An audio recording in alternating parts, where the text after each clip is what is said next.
देश में बढ़ते इन्फ्लुएंजा वायरस के H3N2 वेरिएंट के खतरे को देखते हुए जिले का स्वास्थ्य विभाग भी अलर्ट हो गया है। डॉक्टर लोगों को सतर्कता बरतने की हिदायत दे रहे हैं। उनका कहना है कि जिले में अभी तक कोई इस संक्रमण से ग्रस्त नहीं मिला है, लेकिन खांसी, नाक बहने, शरीर में दर्द, मतली, उल्टी या दस्त के साथ तेज बुखार से पीड़ित लोगों को अधिक सावधानी बरतने की जरूरत है, ताकि खतरे को देखते हुए इससे समय रहते निपटा जा सके। H3N2 संक्रमण से कर्नाटक और हरियाणा में 6 लोगों की जान जा चुकी है, जबकि 100 से अधिक मरीज मिल चुके हैं, जिसके चलते स्वास्थ्य विभाग की चिंता बढ़ गई है। संक्रमण की चुनौती से निपटने के लिए डॉक्टर स्टाफ सफाई पर विशेष ध्यान रखने की लोगों को हिदायत दे रहे हैं। वहीं बदलते मौसम के चलते मुरादाबाद में सर्दी, जुकाम और बुखार के मरीजों की संख्या तेजी से बढ़ रही है।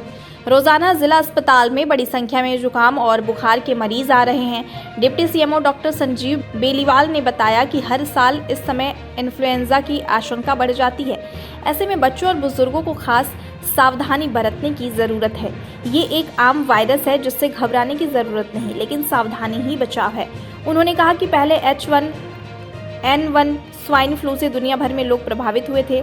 इसी का नया स्ट्रेन अब H3N2 बन गया है। उन्होंने बताया कि जांच के लिए अभी कोई गाइडलाइन नहीं आई है, लेकिन फिर भी एहतियात के तौर पर डॉक्टर सावधानी बरतना बता रहे हैं। डॉक्टरों के अनुसार खासकर बच्चों और बुजुर्गों को भीड़ वाले क्षेत्रों में जाने से बचना चाहिए। मास्क का प्रयोग करें और हाथों को समय समय पर सैनिटाइज करें। अगर परिवार में किसी भी व्यक्ति को संक्रमण होता है तो उसका मास्क पहनना अनिवार्य है। साथ ही बाहर से आने के बाद हाथों को सैनिटाइज जरूर करें। H3 और N2 वायरस की बात जो आप कर रहे हैं वो इन्फ्लुएंजा ए वायरस का सब टाइप है एक्चुअली। तो ये सर्कुलेट होता है जैसे जनरली द पिग्स में, बर्ड्स में and then to the humans में चला जाता है। तो नॉन ह्यूमन वायरस एक तरह से कह सकते हैं। बस इसकी जो इन्फेक्शन होता है वो ड्रॉपलेट से होता है।